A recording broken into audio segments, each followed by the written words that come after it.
नाज़रीन इकराम, पीटीआई के एक हमायत याफ्ता उम्मीदवार चौधरी इलियास, जिनका ताल्लुक गुजरात से है और वो पीटीआई के अभी भी गुजरात के सदर हैं, उन्होंने जिस तरह पार्टी के साथ हाथ किया है, ये बड़ी दिलचस्प कहानी है चौधरी इलियास के हवाले से कि ये इलेक्शन तो पीटीआई के जो हमायत याफ्ता होने की वजह से जीते और पीटीआई का उन्होंने वोट भी लिया।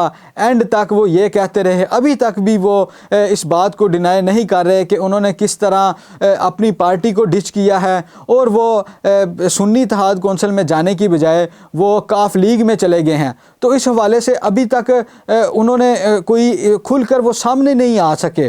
तो ये कहानी जो शुरू होती है, ये इलेक्शन के नताइज से ही यहाँ पर गड़बड़ शुरू हो चुकी थी। तो उस हवाले से मैं बताऊँगा नाजरीन, जब 18 फरवरी को इलेक्शन हुआ, उसके बाद जो इलेक्शन का रिज़ल्ट आ चुका था, तो उसमें चौधरी इलियास थे, इन्होंने शिकस्त दी वहाँ पर नून लीग के एक बड़े ही तगड़े जो क्या लें बंदे, जिन्होंने पूरी गुजरात डिवीज़न और इर्द गिर्द के इलाकों में नून लीग को बड़ी मजबूती के साथ रखा हुआ है। वो हर दफ़ा वहाँ से सीट निकालते हैं नाजरीन। वो हैं जो साबका MNA आबद रज़ा कोटला साहब हैं, उन्हें शिकस्त दी थी पीटीआई के ये जो हमायत याफ्ता उम्मीदवार थे चौधरी इलियास ने। और इस हल्के में चौधरी वजाहत के जो बेटे थे मूसा इलाही, वो भी इलेक्शन लड़ रहे थे, वो हार गए।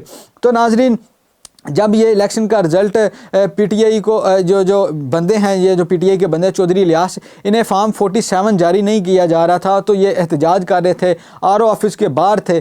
तो तब 2 दिन बाद इन्हें फॉर्म 47 मिल गया। तो जब ये लेकर आते हैं तो तब भी ना, मतलब कि इनकी गुफ्तगू से ना कुछ ऐसा लग रहा था कि थोड़े शकूक शुबात नज़र आ रहे थे कि ये खुलकर बात नहीं कर रहे थे। तो हाँ, ये कह रहे थे कि मैं डट कर खड़ा हूँ, जहाँ खड़ा हूँ वहाँ ही खड़ा हूँ, मैं अपनी पार्टी के साथ खड़ा हूँ। तो होता कुछ यूँ है कि जब पीटीआई ने अपने लोगों को हिदायत की कि जितने भी ये लोग जीते हैं, ये सुन्नी इत्तेहाद कौंसिल में अपने हलफनामे जमा करवाएं, तो ये हलफनामा जमा करवाने के लिए निकलते हैं। मतलब इनके मुताबिक ये निकले हैं और इन्हें रास्ते में अगवा कर लिया गया, गिरफ़्तार कर लिया जाता है। तो इनकी फैमिली की जानिब से ये कहा गया कि चौधरी इलियास को कुछ लोगों ने पकड़ लिया है, अगवा कर लिया है या गिरफ़्तार कर लिया। उस हवाले से उन्हें कोई ख़बर नहीं, उन पर दबाव डाला जा रहा है कि आप पार्टी चेंज करें। तो चौधरी इलियास के हवाले से कोई हमें जो ख़बर है वो सामने नहीं आती। फिर कुछ दिन बाद उनकी एक तस्वीर जारी होती है कि वो किसी अस्पताल में बीमार पड़े हैं। तो फिर वो बाजियाब होकर आ भी जाते हैं। वो इस हवाले से नहीं बताते कि किन लोगों ने उन्हें गिरफ़्तार किया था और क्यों गिरफ़्तार किया था।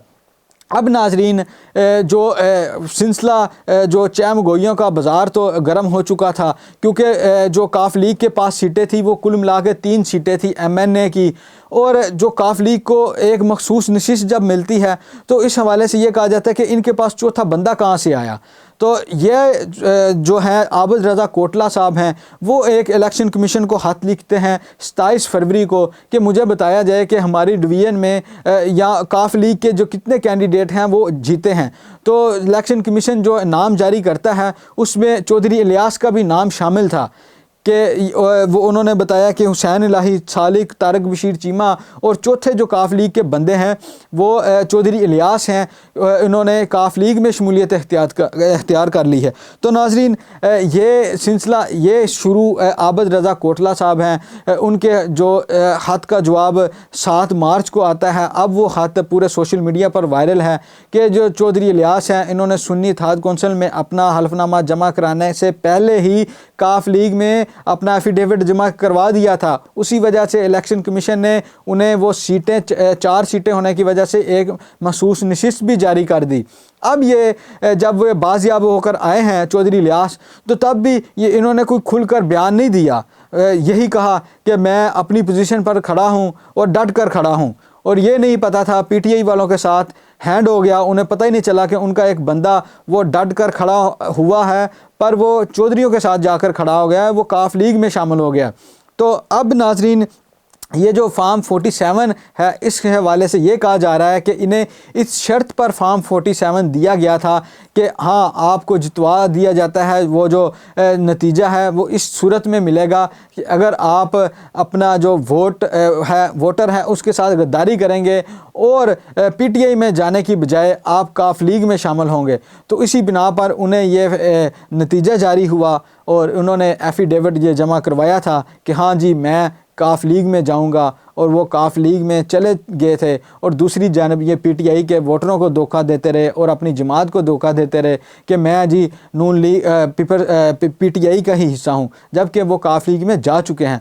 और दूसरी जानब इनके हवाले से एक और खबर है कि उमर अयूब के इलेक्शन में, क्योंकि काफ लीग हमायत कर रही थी नून लीग की और वह उन लोगों ने सब ने शहबाज शरीफ को वोट दिया, इस हवाले से जो आबिद रज़ा कोटला है उनका ये कहना है कि इन्होंने जो वज़ीर आज़म का वोट है वो शहबाज शरीफ को देने की बजाय उमर अयूब को दिया है। इस हवाले से वो कह रहे हैं कि इनके खिलाफ कार्रवाई होनी चाहिए। तो नाज़रीन, ये थी बड़ी दिलचस्प सूरत हाल जो गुजरात से जीते हल्का NA 62 से चौधरी इलियास पीटीआई की हिमायत से जीते और कैसे वो हैंड करके काफ लीग में शामिल हुए। तो ये कहानी मैंने आपके साथ शेयर की। नाज़रीन, ये थी आज की वीडियो। मिलते हैं अगली वीडियो में, तब तक मुझे दीजिए इजाज़त। अपना ख्याल रखिएगा। अल्लाह।